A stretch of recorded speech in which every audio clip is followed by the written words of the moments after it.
The only talk in the session is going to be given by Abhradeep Guha Thakurta, and he'll be telling us about stability, from stability to differential privacy. So I guess I can start. Yeah. So today I'm going to tell you about two concepts: algorithmic stability and differential privacy. I don't need to tell you about differential privacy. For the last 1.5 days, you have heard enough of it. But the term algorithmic stability may not be obvious upfront. I'll make it precise as I move ahead in the talk. But to keep a high-level picture in mind, you can think that it is a property of an algorithm which ensures that if I change the input to the algorithm slightly, then the output of the algorithm does not change dramatically. What I mean by slight change to the input and dramatic change to the output, I will make it precise. Good.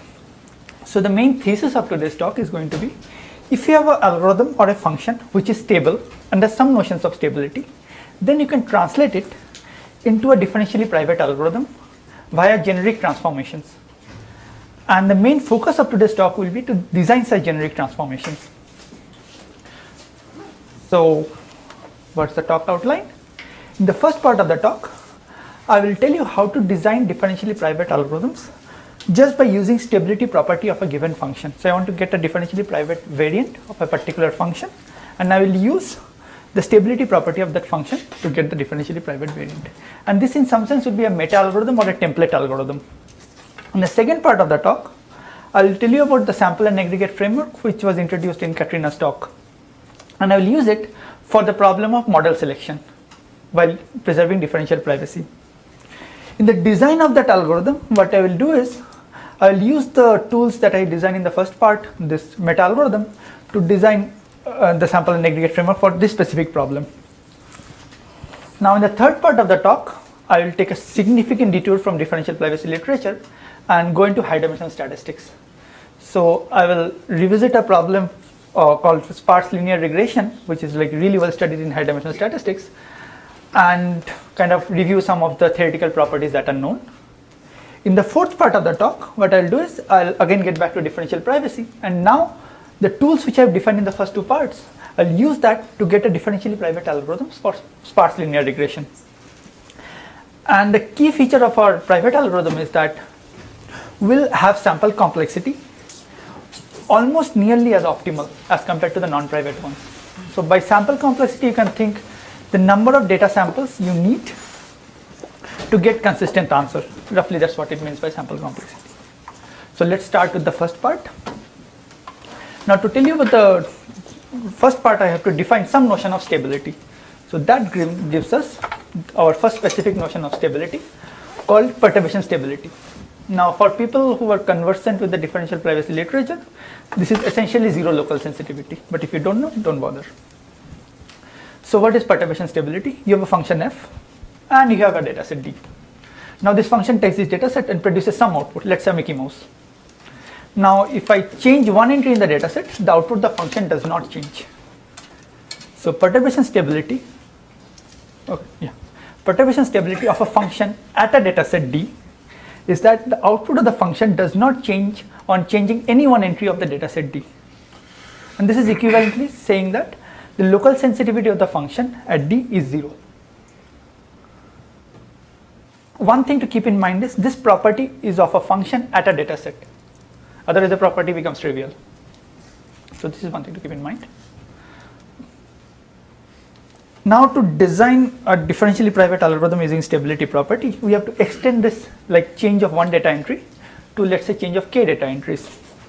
So we say a function is k stable at a data set d.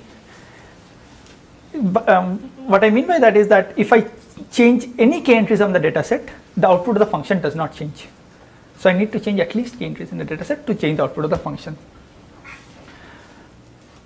Now we define another term called distance to instability, which essentially says that the minimum number of entries in the function data set I need to change the output of the function. Or in other words, the maximum k for which f of d is k stable. So pictorially thinking, you have this space of all data sets. These are the red regions of the data sets which are not perturbation stable, meaning that changing one entry changes the output of the function.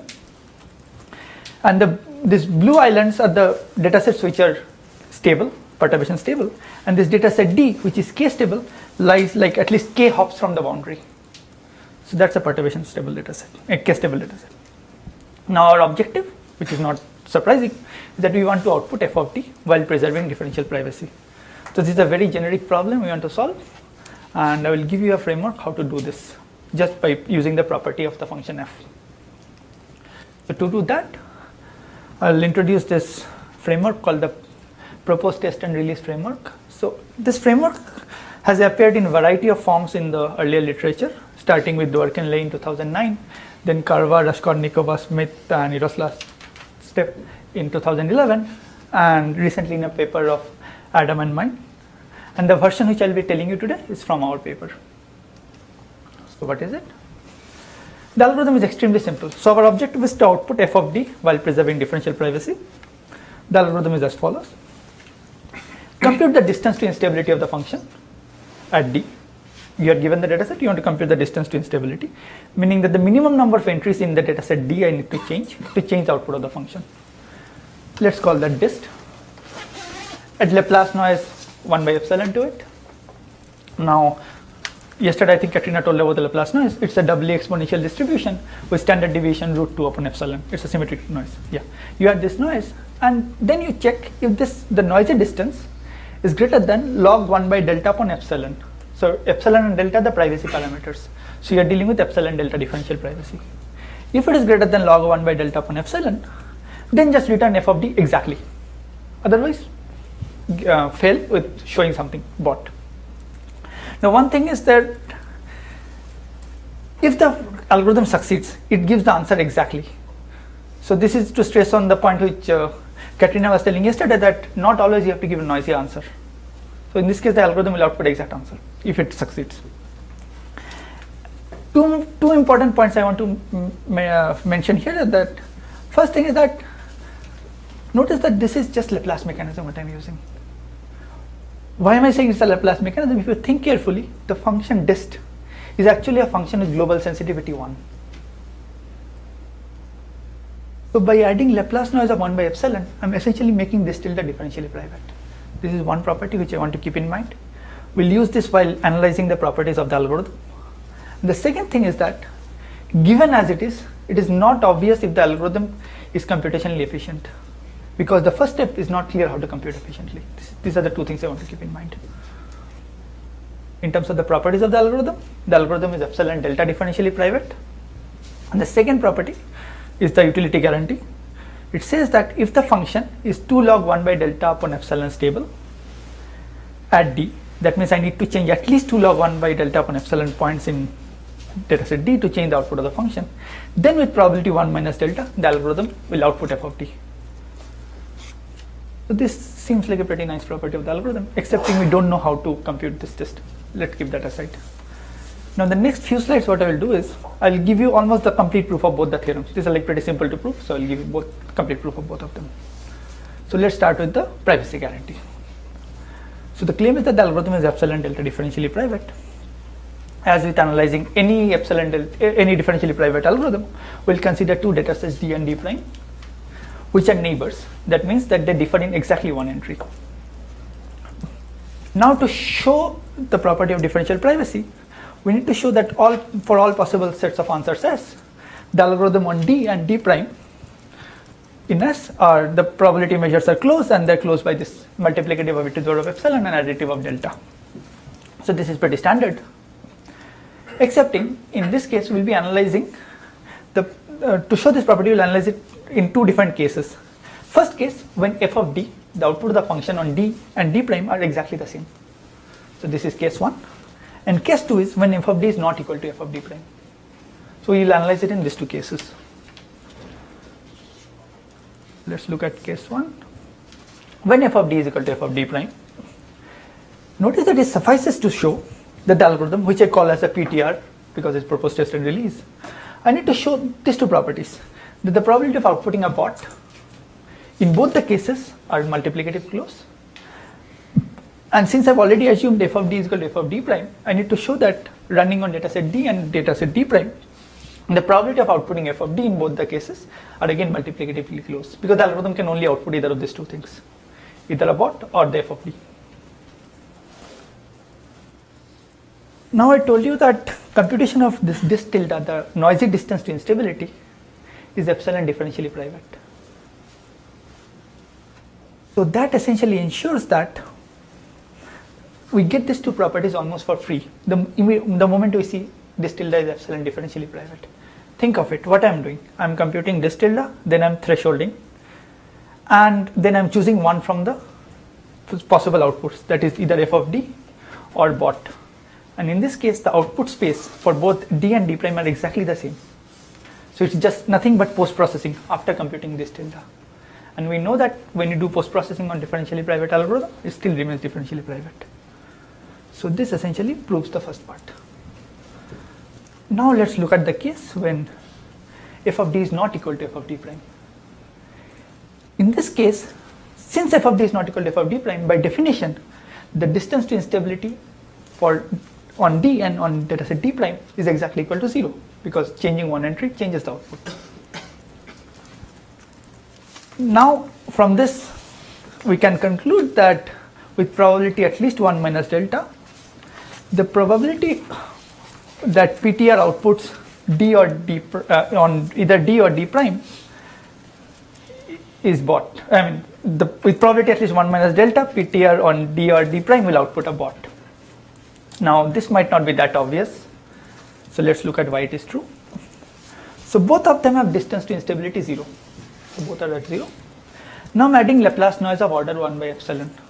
So this means by the tail probability of Laplace distribution, with at least 1 minus delta probability, this tilde will always be below this threshold of log 1 by delta 1 epsilon in both the cases. And when it is below this threshold, I always output a bot. So this property is true.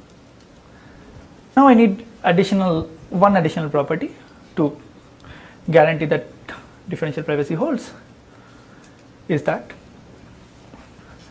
since distance is 0, distance to instability in both the cases is 0, PTR of d for outputting a bot and PTR of d prime outputting a bot are exactly equal, because I start with the same distance to instability for both the cases. And this essentially concludes the proof. Questions? The utility analysis is actually much simpler than this. It's pretty much straightforward. So now in utility analysis, what we wanted to show, that if the algorithm or the function is 2 log 1 by delta upon epsilon stable, then with 1 minus delta probability I output f of d exactly. That was my claim. Now when it is 2 log 1 by delta upon epsilon stable, that means this is at least at 2 log 1 by delta upon epsilon. Now when I add Laplace noise to it, again by the tail property of Laplace distribution, this tilde cannot be below log 1 by delta upon epsilon. So with 1 minus delta probability, I will output f of d exactly. So this concludes the proof of the utility guarantee.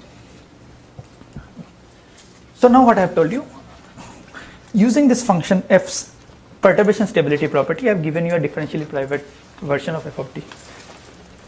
It's a pretty generic transformation for the function f, excepting I haven't told you how to run this algorithm computationally efficiently. And yeah. So this brings us to the second part of the talk, where I will show you an application of this framework in conjunction with sample and aggregate, and I will show that how to design this computationally efficient versions of distance to instability. And we will look at private model selection. So sample and aggregate framework is one of the most well-studied things in differential privacy literature, I think. It was initially proposed by Nissim, Raskolnikova and Smith in 2007, then followed up by Smith in 2011, and in a recent version of our paper we have looked at it again. And the version which I am going to tell you today is from our paper. Just to review sample and aggregate framework, you have a dataset D. You take subsamples from this dataset D. I will tell you how you take subsamples, but we take small subsamples of dataset D, D1 till Dm, and you run your favorite algorithm on each of these data blocks. It doesn't really matter what you run. Then you feed the outputs of this algorithm to this magic box called the aggregator, An aggregator does something on it and produces an output. So this is a high-level picture of sample and aggregate framework. What we know about its properties, we know that under this assumption that each entry in this original data set appears in at most say eta number of blocks. So I constrain that each entry can appear in eta number of blocks. Then under that assumption, if the aggregator is epsilon by eta differentially private, then the overall framework is epsilon differentially private. Sorry, this should be eta here, it's not 1. So what is the proof? The proof is pretty straightforward. I can treat as each block as a data sample now. And one entry can appear in eta number of blocks. And since the aggregator is epsilon by eta differentially private, pretty much I get the privacy guarantee directly.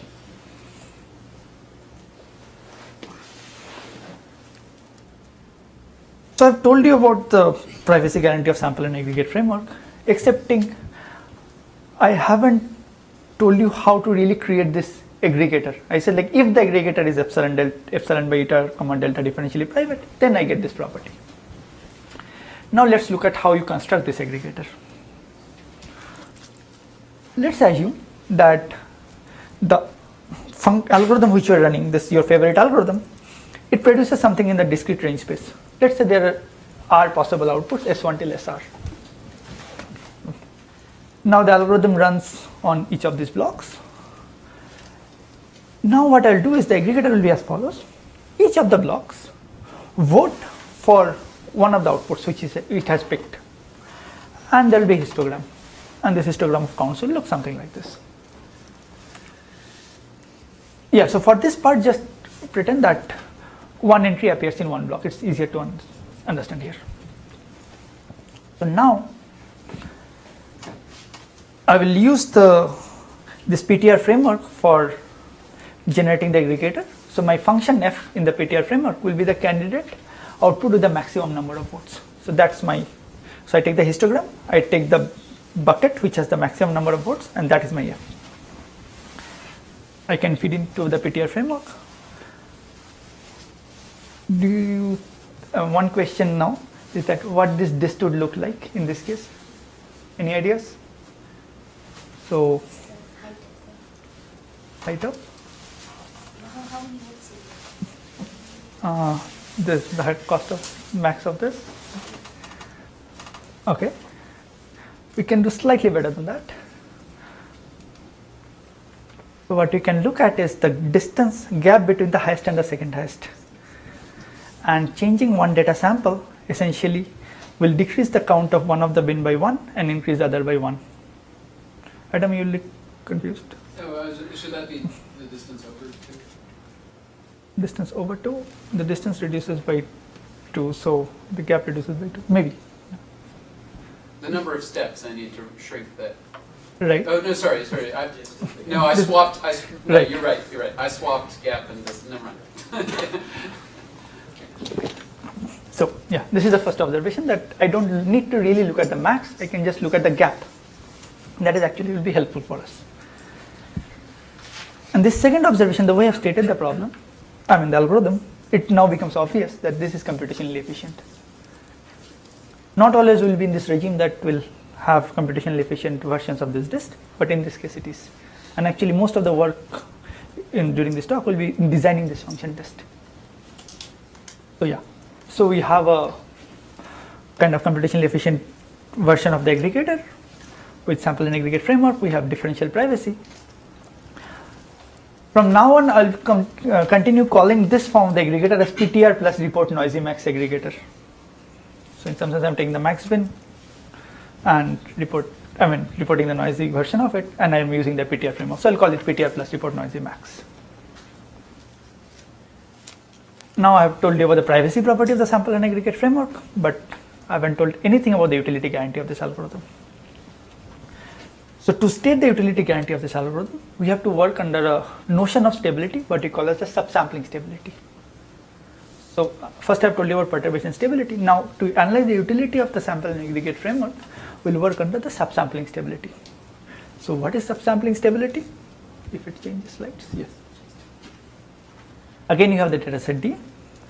Now think that the way I'm generating DI each of the data blocks is that I look at each of these each of the entries in this original data set, and with probability P, I pick the data sample, or probability Q, I pick the data sample, and that forms my data blocks. Obviously, the way I have constructed the data sets, each entry will appear in multiple number of blocks because I'm sampling with replacement. We'll handle with that later. What the stability property is that if I take any of the data blocks, the function on that data set agrees with the function on the original data set with probability significantly more than half, let's say 3/4. That's the stability property I need from the function on this data set. So this is what I mean by subsampling stable at data set D. Good. So we'll choose the probability which you pick a sample to be Q, which is epsilon by log 1 by delta. Not necessary. I mean, this pretty much follows from the calculations, but you don't need to remember this. Another thing is that in expectation, each entry of D will appear in like around MQ number of blocks.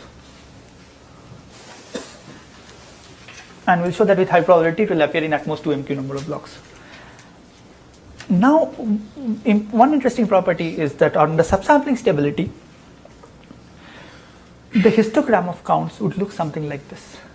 The highest guy would get around like 3/4 of all the votes. That means the second highest guy cannot get more than 1/4 of the votes. So the gap will be around half.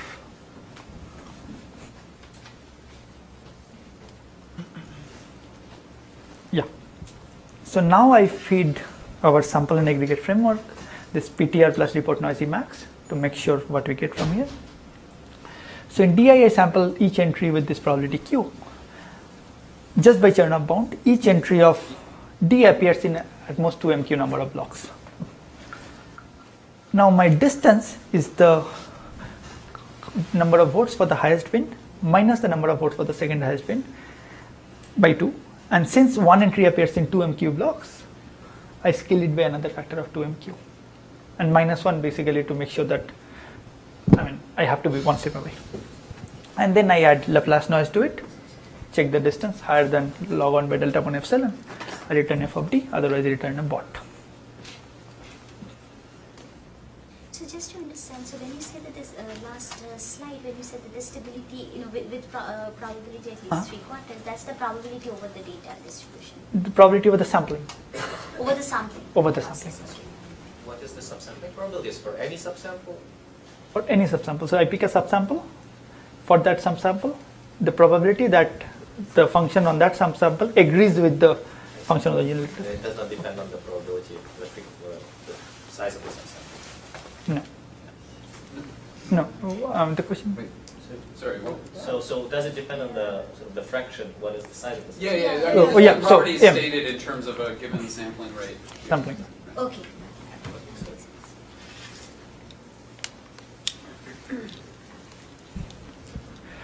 So this algorithm is epsilon comma 2 delta differentially private. So original algorithm was epsilon comma delta differentially private, but since I have this failure probability that it appears in 2 MQ blocks, we get another delta factor here. I hadn't told you how many number of blocks you need to take for the utility.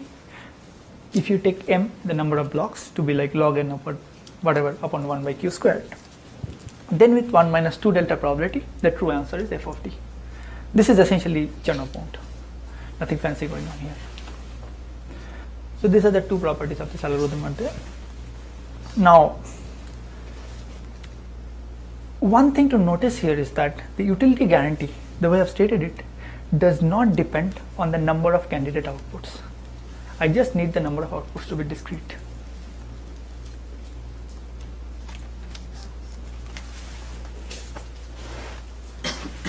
So what do you mean by models? So Models essentially, yeah. So what do I mean by models? Models are basically you can think that S1 to Leski are the discrete set of models from which I check. Yeah. So yeah, this doesn't depend on the number of samples, and for people who are converting to the exponential mechanism and things like that, if we use exponential mechanism for the same problem, you will incur a log dependence on the number of models, which you don't have a dependence here. But so this ends the second part of the talk. So I have told you about two types of algorithms. One, this stability based meta algorithm. Then I have told you about, oh sure. Just one more comment slash question about this. As you mentioned, this really works when I have discrete set of candidate solutions. But like, it seems like it shouldn't be any problem to switch to instead of discrete to something which is continuous, but it's not that simple, right? It's not.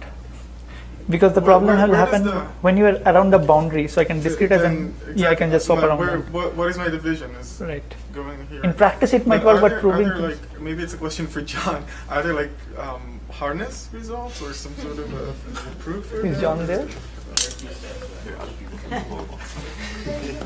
Epsilon differential privacy, there are some hardness results just with epsilon, not epsilon for continuous, right? I mean statistical sample complexity results.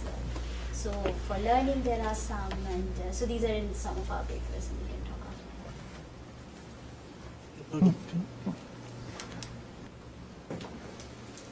about. Sorry about. So now I'll move away from differential privacy for the next 15-20 minutes. I'll go into high-dimensional statistics and sparse linear regression. So I'll study the problem of sparse linear regression for some time in the high dimensions, and I'll be telling you about this estimator which is like really famous called the lasso estimator, and study some of its like properties which are known till now. So what is the sparse linear regression problem? You have a data set of n samples. Each sample in the data set is a tuple of two. One, a feature vector of dimension p and a response y. Now the modeling assumption is that y is generated via noisy linear transform on x. So you have a hidden parameter vector theta star which is of dimension p. You multiply the feature vector, add some field noise to it and generate y. So this is how x and y is generated from x. For simplicity throughout the talk, I'll assume that xi is L infinity bounded by 1. This is one thing to keep in mind. And let's say the field noise is sub-Gaussian. So by sub-Gaussian I mean that it is always upper bounded by a Gaussian tail. Now I can think of this complete data set as a stacked up matrix where each row of the data set is one of the feature vector, and in completeness I'll call it a design matrix, and y is similarly the response vector, theta star remains the parameter vector, and w is a field noise vector. Now the high level goal is to find out, given y and x, I have to find theta star, and the regime I will be working in is in the high dimensional regime where the dimensions can be significantly higher than the number of data samples I have.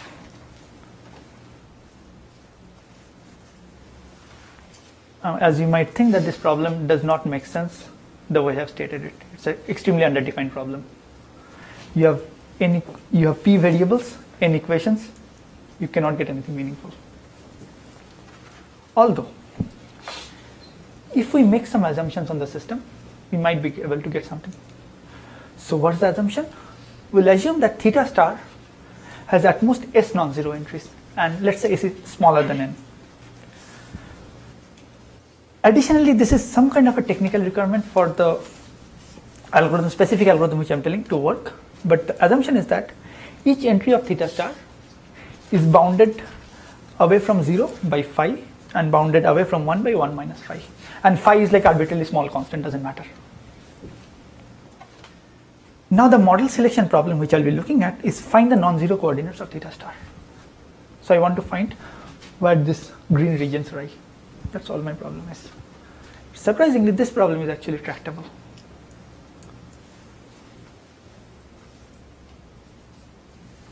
And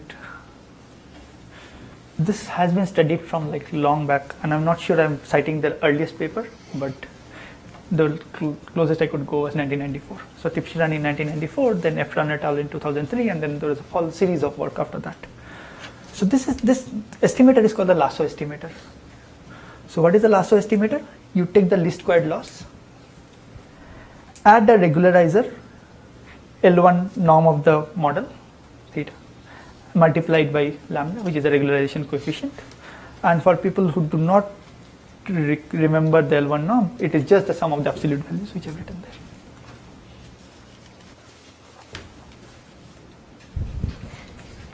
So this is the L1 regularization. And what the properties of the lasso estimator says that if I make suitable assumptions on the design matrix and the response and the field noise, then the theta hat which I will be getting, the non-zero coordinates of theta hat will essentially equal the coordinates of the underlying parameter vector. So in some sense I will recover the model using the lasso estimator. This is the thing. So let's get into some more specific details about it. So the conditions under which lasso will give you meaningful results are called the consistency conditions. There are a variety of consistency conditions which have been studied in the literature. I'll be focusing on two of them. One is, both these papers kind of cite the similar consistency conditions. One is by Wainwright in 2006, and the second one is by Zhao and Yu in 2007. And also I will not tell you all the consistency conditions, which are basically which I think are most important. Those are the conditions I will be telling you. That's why there is a star there. So let's look at the design matrix X. So this was this block. And let gamma be the non-zero coordinates of theta star. So we split the design matrix into two parts, X gamma, the columns which are non-zero, and X gamma complement. The first condition tells that incoherence. Basically, incoherence at a high level says that the columns of this guy should not kind of interfere with the columns of this guy. Otherwise, I just cannot find out the coordinates. Formally, it says that if I look the covariance matrix, inverse covariance of X gamma, and then I correlate it with X gamma complement transpose X gamma, then that quantity in the L infinity, so this is the matrix infinity norm, L infinity to L infinity norm, is bounded by 1/4. You don't need to remember the exact form of the statement, but essentially this says that these two guys do not interact too much with each other. The second property is what is called the restricted strong convexity. So this says that if I look at the covariance matrix just on X gamma, the minimum eigenvalue of this guy is at least 10. It's not the normalized covariance matrix, right? No, it's not Covariance. covariance matrix. So yeah, that's very good. So this is the form we should keep in mind, 1/2n. So nothing is normalized here. And this kind of makes sense because I told you that each coordinate of X, each feature vectors, each coordinate is L infinity bounded by 1. So I'm thinking that the norm of the vector is like around root v. So root n.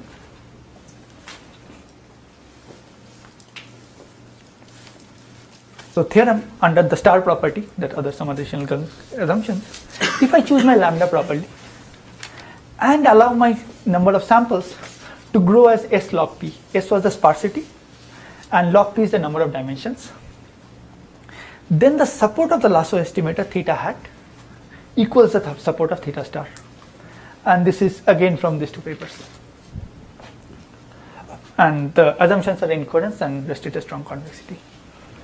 So this is the consistency property of the lasso estimator. What our job today will be to find out a differentially private version of the lasso estimator using in some sense these consistency conditions, and that is what is going to be the rest of the talk. So the consistency conditions were like the deterministic conditions. If you think that, if the entries in the design matrix are drawn from normal 0, 1 or 1/4, then the assumptions above are satisfied with high probability. So this is again from these two papers, and it's not really hard to show that. Good. So we have two sets of consistency conditions. One, the deterministic ones, and there is a specific stochastic model which satisfies the consistency conditions. So these are the two things to keep in mind. Now that brings us what we show in our paper. So this is the paper with Adam. First we show consistency conditions. If the consistency conditions hold, then that would imply perturbation stability of the lasso estimator. What it means that the non-zero coordinates of the support of theta hat won't change if I change a few entries in the data sample. So the property number 1. But that is not good enough for me to get differential privacy. I have to test this property in some sense. So what we show that testing for perturbation stability directly is not easy to do. Instead what we do is we design certain proxy conditions which would imply perturbation stability. And what we show is that these proxy conditions are efficiently testable, number one, and efficiently meaning computationally efficiently. And number two, you can test that with differential privacy. This is still not over because if this, how good are these proxy conditions? So I have to finally compare with the consistency conditions. The third leg is the consistency conditions imply the proxy conditions. So now it is kind of clear. So we are not making any additional assumptions on the system. We work with the assumptions which are known from the consistency. There we show that consistency implies proxy conditions, and this proxy conditions imply perturbation stability. Good. So that brings us to the fourth part of the talk. So Yeah. we list two consistency conditions. One is the infinity norm less than equal to one source. Another one is the smallest eigenvalues bigger than something. Which one do you mention? So consistency condition. Both of them. So you assume one system both should be true. Both should be true. Both plus the data normalizations also should hold. Okay, but when you say efficiently testable, that means you don't want to test this. No, we don't test the consistency conditions. We test some version called the proxy conditions. Proxy conditions. And consistency conditions would imply those proxy conditions. So that means proxy conditions is weaker and it doesn't guarantee the lasso system to work, right? No, I mean consistency conditions imply those conditions. Yeah, so it's weaker condition, this proxy condition. Look, stronger. It's a stronger one. Consistency condition implies proxy, so proxy is weaker than consistency. So we show that if proxy conditions hold, then stability holds. Proxy conditions alone may not guarantee consistency of lasso. Right. But consistency implies the lasso, and what we are saying that we just need something weaker to test for stability. Okay, but you can test proxy These conditions. Yeah, we cannot test consistency conditions. For privacy, we just need to test the proxy conditions. So there, I'm not sure if I understand. So his question, I think if I understood the question correctly, the question is that proxy conditions are weaker conditions than consistency. And just allowing the proxy conditions to be true does not necessarily mean that lasso is consistent. So the point is that consistency conditions will imply the proxy conditions, which would essentially mean that lasso estimator actually gives you meaningful results, and that has to consistency conditions have to be true. We need these proxy conditions to make sure that it is differentially private. So at a high level, what we are saying, the conditions which I need to make lasso stable or differentially private are weaker than the conditions which are necessary for lasso to give you consistent results. Adam, do you want to add something to that? No. So the consistency conditions are, is it known that they are necessary to give lasso? Some versions of them are known to be necessary, but not exactly the same conditions. I'm sorry if you said that are the consistency conditions testable efficiently without privacy? No, it's not clear. It can be It's tested. not I mean, the way I've stated, it's the deterministic conditions, consistency conditions. No, actually, sorry, you cannot test them privately, even without privacy, because you just don't know the support of theta star. You don't know theta star, so you don't know the support of theta star. And consistency conditions are on theta star, underlying model, so that you cannot do. Good. So, more questions? So that brings us to the fourth part of the talk. So now I'll be using the tools which I have defined in the first two parts. One is this PTR framework. Second is the sample and aggregate framework, and this report noisy max plus PTR aggregator to design a differentially private algorithm for sparse linear regression. In fact, I'll tell you about not an algorithm, couple of algorithms. The first one will be extremely simple. So you'll use a simple subsampling based private lasso algorithm. So you just use the subsampling property to design a private lasso algorithm, and this will actually have very good sample complexity as it is. So let's start it. So till now I haven't told what is the privacy model for this problem. So the model which you are looking at is like one row in the data set corresponds to one feature vector and one response. So, and a neighboring data set is where I have changed one of the feature vector and one of the responses. So this is what I mean by neighboring data sets. Just recap of subsampling stability of the data. You run random subsample with replacement. Stability implies that with probability 3/4 f of di equals f of d. Now, in the report noisy max aggregator, my set of candidate models will be all the p choosers models. So I have p coordinates, out of which I know s of them which I am looking for, a particular s of them. So my all candidates are p choosers. I run my function f on it, which is the lasso estimator in this case. Take the vote. Now I use the same sampling probability. Each entry appears in 2 MQ blocks. M is n log n by delta upon q squared. I run exactly the PTR plus report noisy max aggregator. Now, for the subsampling stability of lasso, we'll work with the stochastic assumption for simplicity. So each entry in X is drawn from 0, 1. The noise is IID Gaussian. This is my response vector design matrix. The same system as it is. So the result from Wainwright and Zhao says that under proper choice of lambda, and if you select n to grow as like s log p, support of the lasso estimator theta hat equals the support of theta star. So this is what they had shown. What we show is the following. If you choose lambda properly again, and if you allow your samples, number of samples, to grow at least as s log p times log 1 by delta upon epsilon. So I just blow up the sample complexity by this factor of log 1 by delta upon epsilon. And of course I choose my function to be lasso. Then the output of the aggregator equals the support of theta star.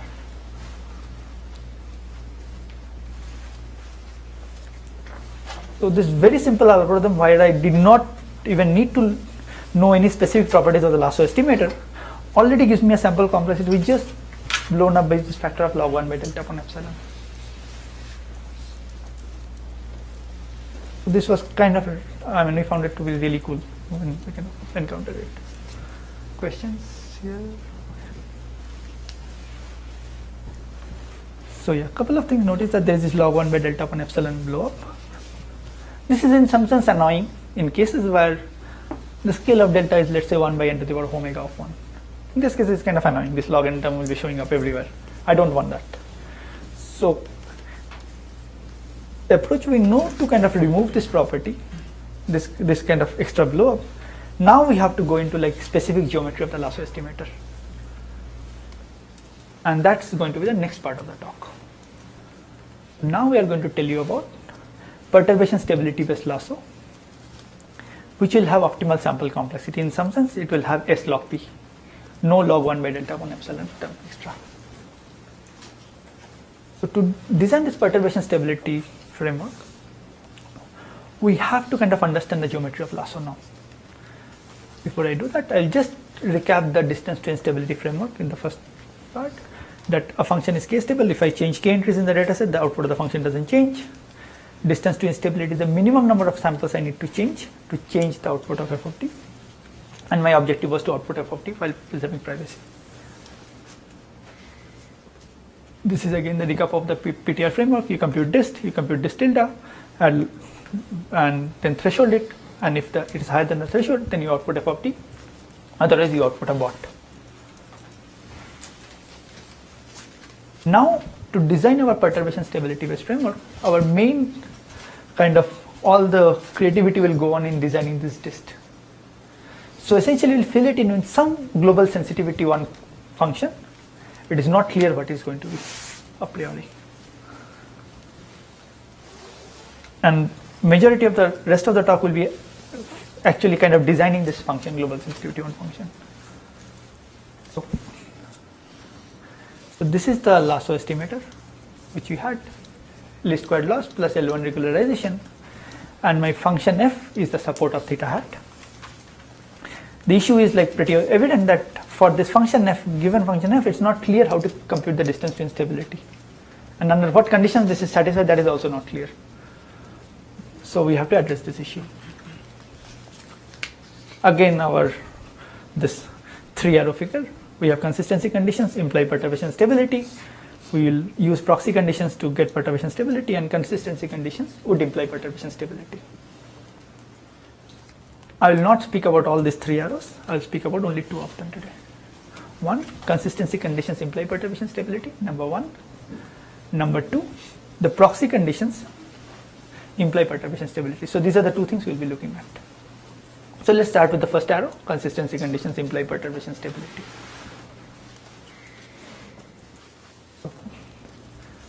The theorem we want to prove is that under the consistency conditions of lasso, the support of the minimizer theta hat is perturbation stable.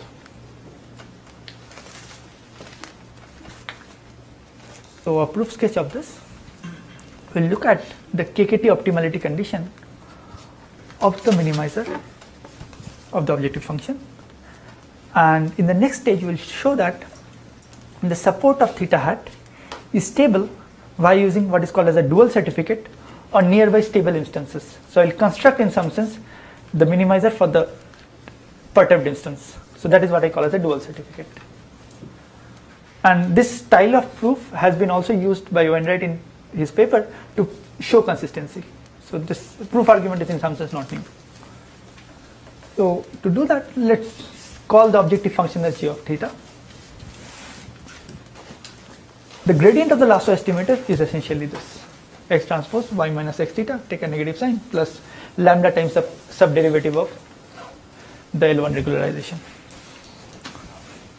Now the minimizer will lie somewhere here, and in most cases it will be a non-differentiable point. So 0 lies in the subgradient of the minimizer. Now if I change one data sample, the objective function changes here by changing the data sample, and I have to argue that this theta hat what I am getting, theta hat prime, actually shares the same support as theta hat. So to do that, we have to ensure 2 properties, which I will use the optimality conditions to show, that no 0 coordinates of theta hat becomes non-zero in theta hat prime. And to that, we'll use the mutual incoherence condition.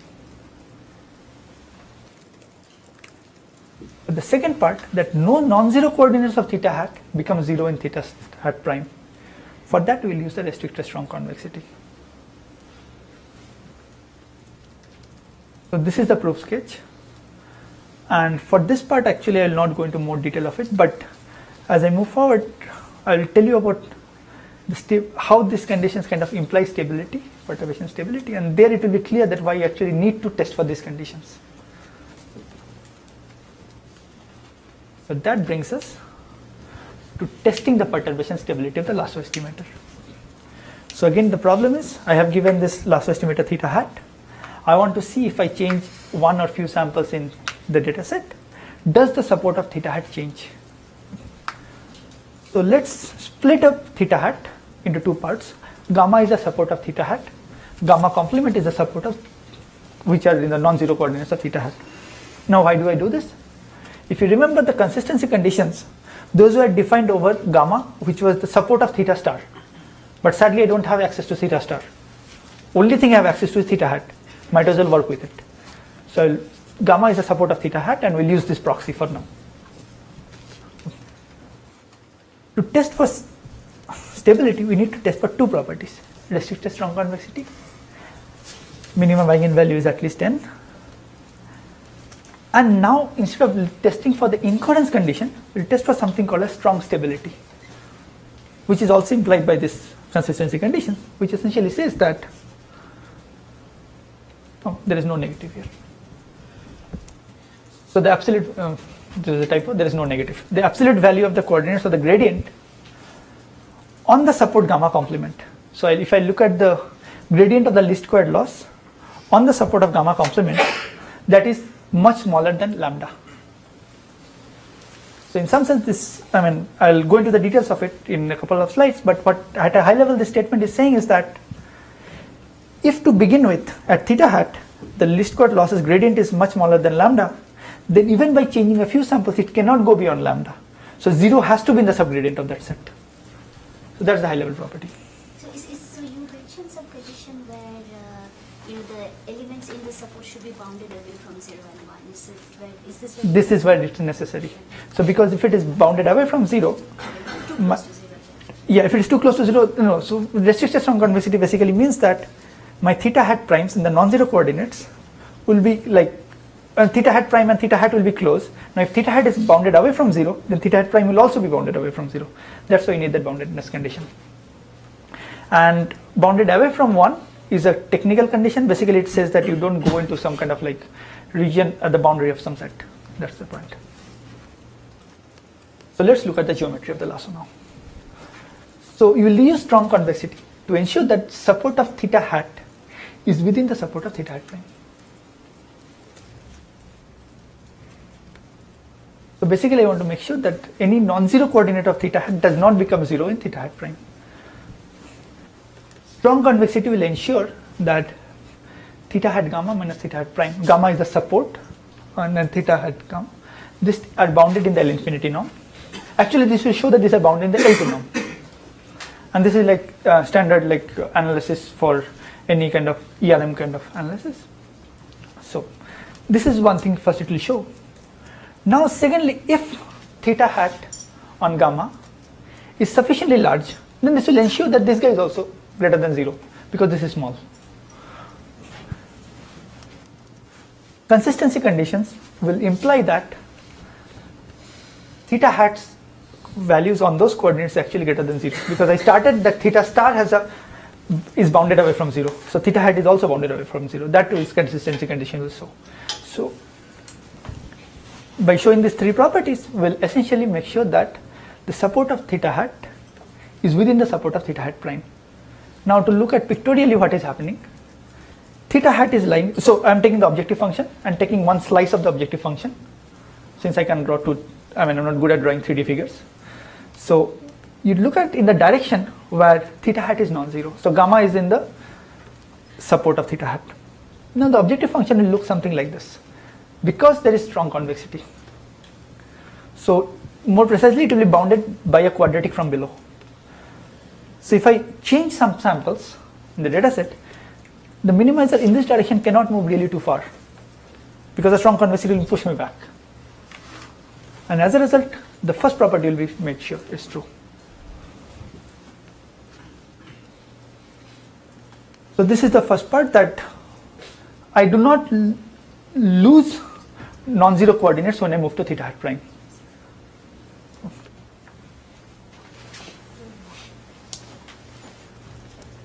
Now the second part is actually going to be a bit more involved. Now I have to argue that no zero coordinates of theta hat becomes non-zero in theta star.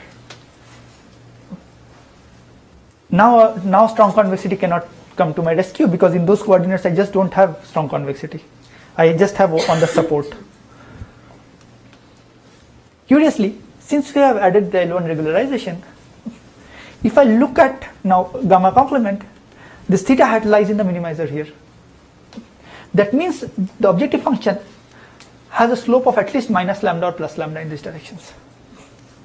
So to move theta hat become non-zero, it has to be this slope. So whatever gradient I add, it has to go beyond this slope in any of those coordinates. So for the minimizer to move along gamma complement, the perturbation to the least squared loss has to be something that it pushes me above lambda. So if I ensure that each element of the gradient of the least squared loss is much smaller than lambda, then changing one entry cannot push me above lambda. And that will ensure that my minimizer in that direction cannot become non-zero. Notice that I have not tested about for mutual incoherence kind of conditions. It was hard to test. So we just boiled it down to this property. So formally what I am saying, if the gradient of the least squared loss, which is essentially this guy at theta hat, gamma, which I don't care about right now, gamma complement is like AI till AP. If each of the coordinates are much smaller than lambda, then I complement has to have a subgradient of 0 at delta as a d prime, because by changing one entry, we can show that this thing doesn't change by that much under the consistency conditions. That is important. So if consistency conditions doesn't hold, these things do not hold. So under consistency conditions, this thing is true. So at least one thing I've convinced you that these are computationally efficient tests via which you can make sure that lasso is stable. This is a sufficient condition. What I haven't told you is how to get these conditions while preserving differential privacy. Immediately when you try to make this test of these two conditions differentially private, you run into trouble. And, so I have to test for restricted strong convexity, which in itself, like if I know the support gamma, then testing it is like pretty easy because it's just the eigenvalue, and changing one entry in the data set changes the covariance matrix by a rank 1 perturbation. Wells inequality will tell that it just changes by small amount. The problem is I don't know gamma without private. I mean, when I'm using the data privately, using differential privacy, I just cannot have direct access to gamma. So what do? I don't even know the set. To add on to my troubles, when I'm testing this strong stability, the strong stability property I have to test at the minimizer theta hat on those coordinates which are 0. Again, I don't know gamma complement. The issue is that if G1 is greater than certain threshold T1, the minimum eigenvalue, and G2 is greater than certain threshold T2, then we can show that these two functions have low sensitivity. If either of them are below the threshold, we don't know anything about them. Now just to start with this condition, it's not clear how to get differential privacy. So essentially pictorially you can think that if G2 is this side and G1 is this side, if both of them are in this region, I know they're stable or low sensitive. But if either of them is outside the region, then I don't know how to test it. Kind of a puzzle question. From this condition, how can I get a function with global sensitivity 1, which is meaningful? Any idea? Huh? You can use proposed test release again. I'll just make a global sensitivity 1 query from this. So how many people's values you need to change so that... But that's not easy to test. I mean, this also is like easily computable. So we can do the following. This function has global sensitivity 1. So you take gi, subtract ti from it, divide by the delta I. So this will give you like change of sensitivities. Plus 1 is necessary just to make the thresholding proper, and 0. So if it goes below 0, so this guy can go only below 0 when this quantity is negative. But that time it is 0. The function is bounded from 0. And this is for all of them, since I'm taking the max. So this is a global sensitivity 1 query. What is the max of that? Over the two terms. These two terms. Oh, these two. Okay, so D hat has global sensitivity 1. Given this proxy condition, it becomes like, now it becomes trivial to fit in the framework. We'll essentially compute D hat based on this restricted strong convexity and my strong stability. Compute this tilde, add Laplace noise 1 by epsilon. If this tilde is greater than something, then I return the support of theta hat and be happy with. Otherwise, return a bot. This algorithm is differentially private because I'm just using PTR framework, nothing special. The only thing non-trivial was done is to compute this D hat. Now what does this bias over sample and aggregate framework? It says that under consistency assumptions, and if you choose your regularizer properly, with the dimensions, log of the dimensions sufficiently large, like alpha squared s cube. I'm not sure this is necessary, but for our proof it shows up. And you allow your number of samples to grow as s log p. What alpha squared is log 1 by delta upon epsilon. So if your log p is slightly higher than that, your number of dimensions, and your number of samples grows as s log p. Now you see that there is no log 1 by delta upon epsilon term. So I did all this kind of geometry, stability and things like that just to remove the log 1 by delta upon epsilon. Now we remove it. But under this condition that when the dimension is sufficiently large. Then with high probability we recover the support of theta star. So So I give you a differentially private algorithm for recovering the support of the true minimizer, the underlying model theta star using lasso, and this goes via studying the stability property of the lasso estimator.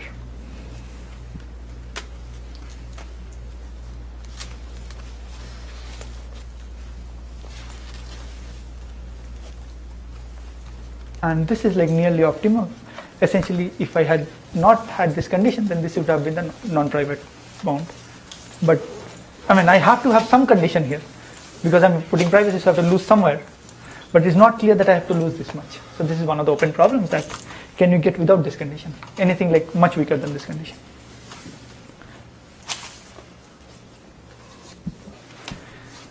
This brings us to the thesis of the talk again. We wanted to show that if we have an algorithm which is stable, in some sense of stability, then we can translate it into differentially private algorithm using some generic transformations. And the notions of stability we wanted to look at are perturbation stability and subsampling stability. So we had a subsampling stability based algorithm, and we also had a perturbation stability based algorithm. The subsampling stability based was extremely simple, but it had like slightly weaker sample complexity. The perturbation stability actually gave us much stronger sample complexity. And both these algorithms, which I showed for sparse linear regression, are computationally efficient. So what did I tell you? I told you about generic transformation of getting a differentially private algorithm just via using perturbation stability. Then I told you about sample and aggregate framework using the PTR as an aggregator and use it for private model selection. In the third part, I reviewed some results in sparse linear regression, and in the fourth part, we designed private sparse linear regression using the stability properties, stability preserving algorithms, which we designed in the first two parts. So this is the thing which I told you. Now to make some concluding remarks. The sample and aggregate framework with PTR plus report transforms is a pretty generic tool actually for designing different learning algorithms. So one example is, suppose I have, so the learning problem is non-convex, let's say. So the tools which you know for provable guarantees for like outputting the model in a for the convex problems does not anymore hold because the stability of the model is not sure, because it can just jump around the minima. So in such a case, it is not clear how to make it differentially private. But what if I don't output the model? I just make sure that the predictions which I give are differentially private. Maybe you can do something there.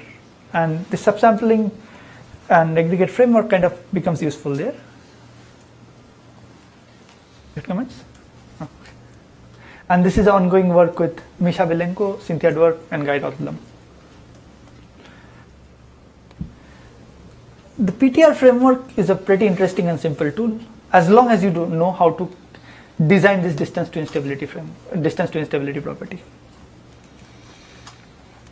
Third is like a pretty open problem, is that, to be fair, the conditions under which the consistency conditions for the support recovery of lasso, which I feel is like extremely strong. In real data, this might not actually hold. And in the other sense, we know that without those conditions, even without privacy, you cannot recover the support of lasso. But the question is like, why do I sometimes, in most of the times, why do I care about the support? I might want a sparse model which has good generalization ability as my underlying model. And in the non-private world, we know that such algorithms exist. But in the private world, we don't know. So the question is, can we get private high-dimensional learning without assumptions like incoherence and restricted strong convexity? So on that note, I want to stop.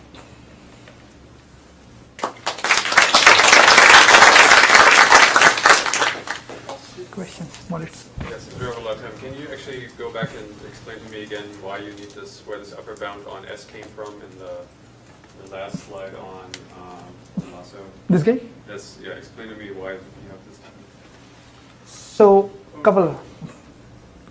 Just ask kind of the same question. Suppose I keep throwing into your matrix a bunch of other irrelevant columns, just random. that will artificially increase speed. So No, but that might violate your the incoherence, the consistency conditions. Okay, so Yeah.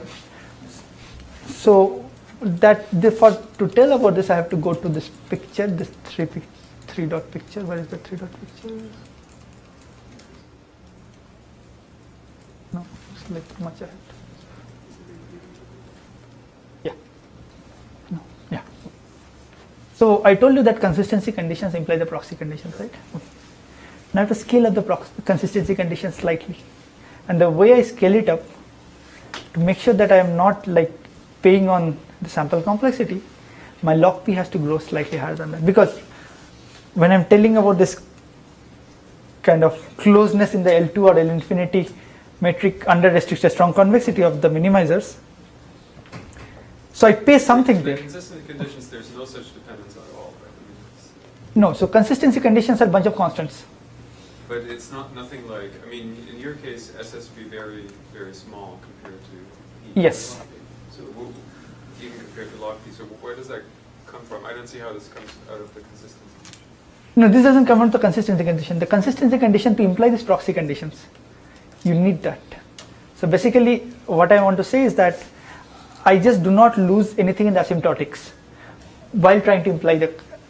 So yeah. But there seems to be an I mean, exponential loss. one issue is that, so basically, you know, the actual sample complexity is a maximum or a sum of a few different terms, right? And, you know, so some of those have 1 over epsilons in them, and one of them doesn't. And in order for the one that doesn't to dominate, you know, basically, so if your question is when does the non-private sample complexity dominate the sample complexity of the private version, the answer is, well, when those other terms are small relative to S log P. So this is the regime in which you don't. This is get the regime in which you basically don't see. This is not a requirement for the algorithm to work. No. It's just that For the theorem to be proven. You know, in some sense, yeah. In order for those 1 over epsilon terms not to be a big deal, you need. Yeah. So it's. So the dominant term is not multiplied by Right. the log 1 over Precisely. epsilon, right? That's what you're saying. The dominant term is the non-private sample complexity in that regime. Right. And so the difference with the subsampling based algorithm is you always pay a factor of 1 over epsilon, which, you know, if you're running lots of algorithms and you have a small private sleep budget, that could be a big deal. Your subsampling complexity was only for this normal design matrix, or? Yeah, the way we analyzed was only for the normal design, and just for deterministic conditions, I don't think the subsampling stability always holds. If I just assume the consistency conditions. So it's kind of potentially weaker in that Yes. sense too. And then Yeah. with normal, you can also use probably standard analysis of that sampling phase. Precisely. But but I need some sort of stability there. So to get perturbation stability there, the easiest we thought was to look at deterministic conditions and kind of, because while designing differentially private algorithms, we cannot assume any kind of distributions. So deterministic conditions were easiest to work with. So is converse somehow probably obvious that if there is no stability, then you cannot get differential privacy? Is that, I mean, must be some theorem of that nature? Yeah, because in some sense it is true, because if I just change one sample, the fact that one sample is affecting my output so much. You can get privacy, you just can't get Utility, exactly. So you won't get utility, right? Yeah. That's right. No more questions? We have lots of time.